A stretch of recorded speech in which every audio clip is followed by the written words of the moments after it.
selamat pagi, siang, dan malam Arsnesia. Ketemu lagi sama saya Iris Fatia Maharani di acara Refleksi. Salah. Kita tuh akrab banget ya sama Refleksi karena Refleksi banyak dan ini inspirasi yang cuma 3 kali. Jadi spesial banget pastinya. Dan kita punya tamu spesial hari ini, Ibu Bulan Prizila. Beliau ini adalah seorang penggiat, bukan penggiat ya, tapi juga pencinta, kemudian juga seorang seniman batik Indonesia. Bahkan beliau ini digelari salah satu guru, apa namanya, profesor ya? Aduh, amin, semoga dokter. Oh, amin. Ini dokter loh, amin. dokter batik Indonesia ya, salah satu dokter batik Indonesia. Batik Rifaiyah. Batik Rifaiyah, batik Rifaiyah. Oke, teman-teman, ini banyak banget ilmu baru yang saya dapat hari ini. Dari mulai batik Rifaiyah, kemudian ceritanya batik Rifaiyah. Nah, itu awal-awal kita di backstage ya, teman-teman. Nah, sekarang di inspirasi ini gimana caranya Ibu Bulan ini pengen menularin inspirasinya, rasa curiosity kita dan untuk keinginan kita lebih berkembang lagi untuk menjaga seni batik Indonesia. Ya, oke. Saya kenal dulu, ini Bu Bulannya. Halo. Oke, Bu Bulan, kita hari ini jalan-jalan ya Bu Bulan ya? Boleh? Boleh gitu ya, kita jalan-jalan, kita liatin gitu ya. Okay. Ada produk apa aja di sini gitu ya. Bu Bulan cerita gitu nanti ya. Iya. Oke, banyak banget ceritanya pasti teman-teman, dan stay tune di sini, jangan kemana-mana, yang pasti sesi inspirasi saat ini akan sangat menginspirasi buat kita semua. Terima kasih, jangan kemana-mana ya, terus lanjutin ikutin kita. Dadah.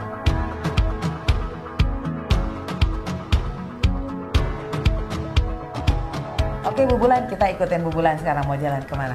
Iya, Yuk. boleh.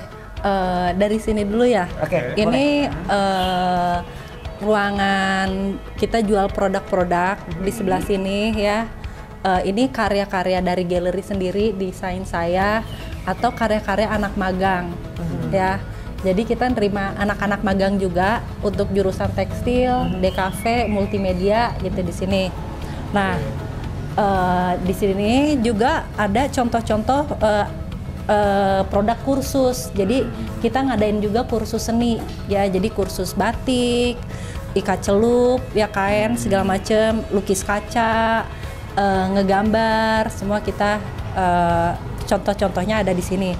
Nah, di sini ada tempat antrian. Ini kalau kita muterin mapping tadi biasanya ngantri, nanti beli tiket di sini. Gitu. Oke. Nah, kesini. Nah, ini sebenarnya apa yang lagi kita puter tadi, judul si mappingnya tuh Beyond Batik. Oke. Nah, gitu. Nah, kemudian kita masuk ke dalamnya. Di sini tempat kita mapping, ya. Atau kalau lagi ada workshop atau kursus banyak, kita di sini, gitu. Tapi kalau nggak ketampung, kita di halaman tapi pakai tenda. Oke. Gitu. Oke. Nah, di sini, dan ini juga disewa juga untuk pameran, gitu. Dan udah pernah berapa kali juga sidang mahasiswa sih S2, S3. Nah, ini ruang kerja saya. Nah, ini meja kakek saya, meja mesin tik kakek saya. Sebenarnya yang ada di sini tuh emang yang jadul-jadul diambil. Tapi ibu saya yang seneng ngedekopage. Jadi ibu tuh semua barang di dekopage meja. Ini meja SD saya malah sama ibu saya dihituin. Ini juga meja komputer, cuman semua di dekopage sampai ini ya, rak-rak semua sampai tempat sampah ibu saya tuh ngedekopage.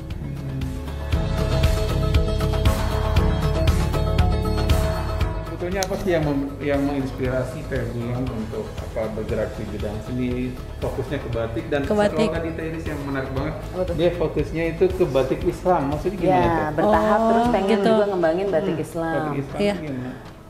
Pertama kenapa ke batik? Batik. Dulu sih kan karena ibu saya terjun ke batik kan, saya dari SMP suka jadi asistennya, ngajar batik ibu, terus ibu jadi duta batik, emang seniman batik gitu.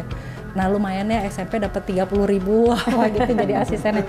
Ternyata kan saya lulusan DKV, tapi waktu saya kuliah juga saya sering ngegantiin ibu saya ngajar keluar, sampai keluar negeri juga, sampai ke perbatasan Palestina juga pernah gitu kan ya. Aku sampai merinding ini dengerin. Untung selamat aku. Gitu. Terus, nah ternyata pas udah lulus justru banyak jurusan fashion yang minta saya karena tahu saya banyak terjun ke situ. Tadinya sih pikirannya bukan untuk ini ya, belum ngerti membantu ibu. Ternyata kok saya jadi diminta-minta buat ngebatik gitu. Terus saya diminta untuk sama pemerintah ke daerah-daerah gitu ya. Ternyata saya ngelihat setelah tahu batik makin jauh, ya saya makin suka, dan ternyata ini tuh emang apa ya, ya Indonesia tuh kaya sama tradisi dan budaya, tapi kan udah mulai makin punah, hilang, bahkan ada serentas batik yang udah nggak ada pengrajin batiknya, bahkan ada cuma tinggal satu orang gitu ya. Nah, di situ saya berpikir, aduh sayang banget.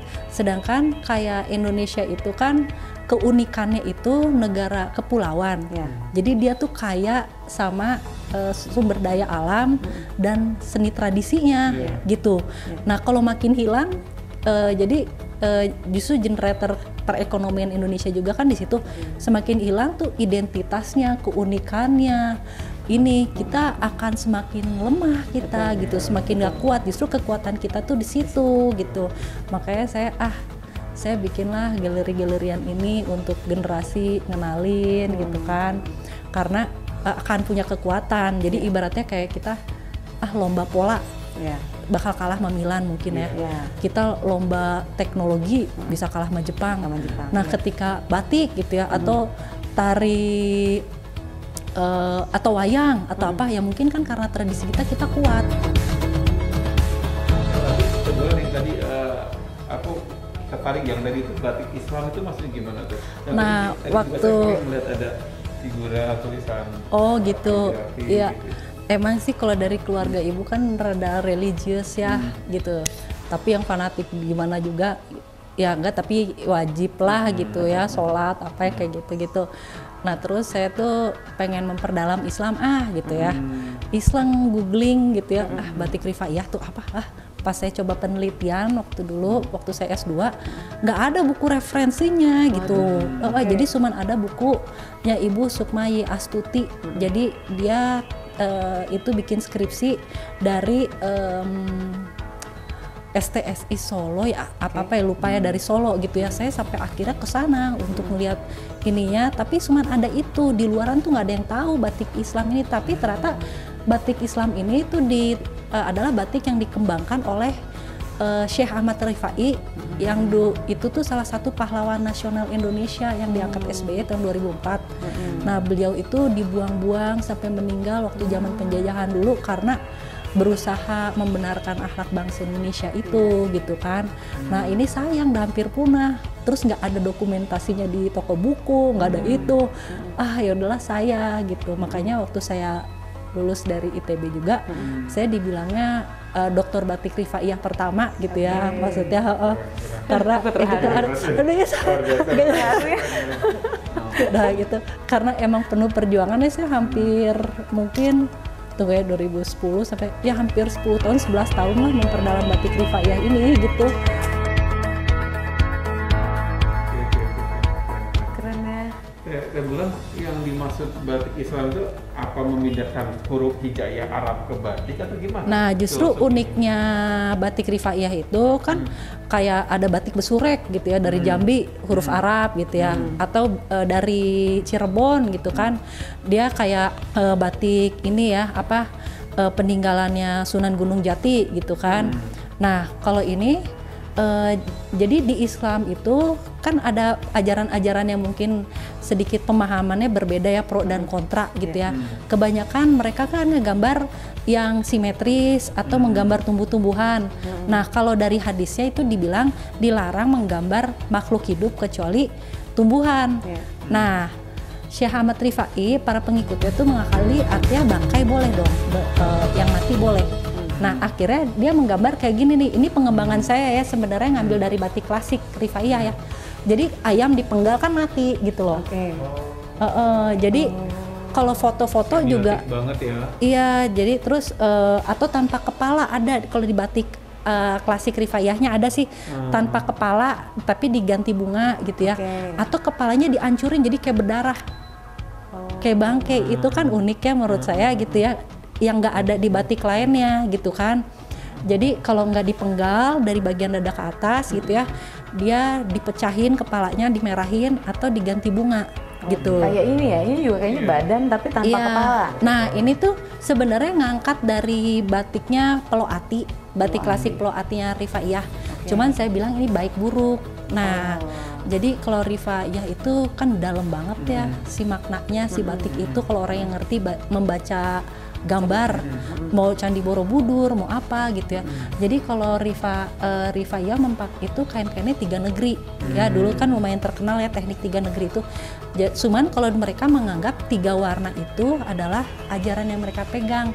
Usuluddin, fikih, tasawuf. Jadi tata cara ibadah, hukum Islam, sama kedekatan kita hati sama Tuhan. Gitu kan ibaratnya kalau dalam ya. Dalam. Dapat seninya, dapat agama amal untuk mewariskan budayanya, agamanya juga dapat ya. Oke, ini juga Teh Bulan tuh kita bisa nyobain juga loh di sini bikin batik, ngebatik, kegiatannya gitu ya, Teh Boleh Bulan ya. bisa.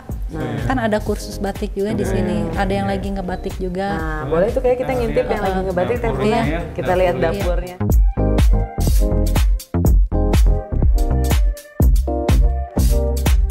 Buat ini ya, canting ya, buat manasin ya mana ini lilin. Iya buat manasin lilin. Buat manasin lilin ya, pakai wajan-wajan kecil. Terus itu yang digantung-gantung itu cantingnya. Cantingnya kalau mau lihat bisa nih. Boleh tuh lihat cantingnya teman-teman. Nah ini cantingnya. Itu wadah wajan buat ini. Nah ini wajan buat pembatikan. Nah ini ada malam. Ada malam di dalam sini. Ini malamnya. Nanti dipanasin meleleh dipakai buat menggambar. Gitu. Jadi nanti kalau udah selesai digambar, diwarna. Nah, pewarnaan itu bisa dicolet langsung pakai kuas atau dicelup. Nah, itu pakai kimia, pakai segala gitu. Jadi bukan kayak pewarna biasa. Pewarnaan batik itu paling rumit kalau untuk pengolahan kain. Gitu.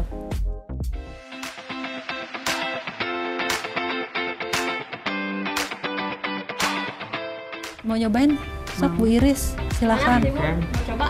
Mau dong, mau nyoba, penasaran, kayaknya enakeun gitu. Tapi itu bukan tato ya? Iya nggak, bukan tato sih ya. Nggak sakit dong kalau bukan tato kan? Yo, let's go. Oh, let's go. Itu aku juga.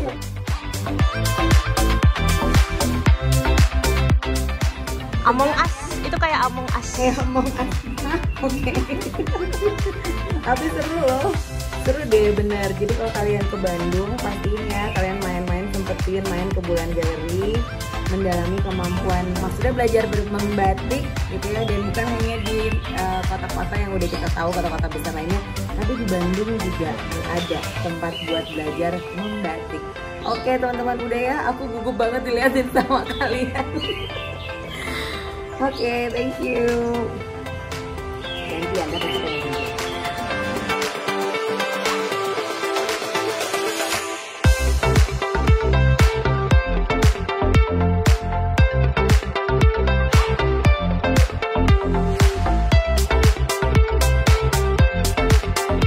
Oke, gimana teman-teman? Udah jalan-jalan nih, dari tadi kita udah lihat hasil karyanya Bu Bulan. Kita juga lihat prosesnya membatik dari mulai cantingnya ya sampai aku nyobain dan blepetan gitu ya teman-teman gitu. Tapi tapi senang sekali hari ini bisa jalan-jalan, mendapat jalan-jalan yang sangat inspiratif. Bu Bulan, mungkin Bu Bulan ada closing statement buat teman-teman Modul Nusantara tentang melestarikan warisan leluhurnya gitu. Karena kan mereka pasti punya warisan kebudayaannya masing-masing tuh di semua tempat yang berbeda. Oke. Gitu Bu Bulan. Iya, buat teman-teman semua, ya kalau kalian cinta atau bangga dengan asal kalian, yaitu salah satu caranya dengan melestarikan dan mewariskan tradisi yang teman-teman punya. Karena saat ini tradisi kita, seni tradisi kita sudah mulai semakin menurun dan punah. Nah kalau itu hilang, kalian nggak ada lagi seni tradisi dari asal kalian. Makanya saya sarankan teman-teman semua, malah saya wajibkan ya, berangkat dari asal kalian, seni tradisi asal kalian dulu, yang kemudian mungkin bisa merambah ke daerah-daerah Indonesia lainnya gitu. Oke, mungkin segitu.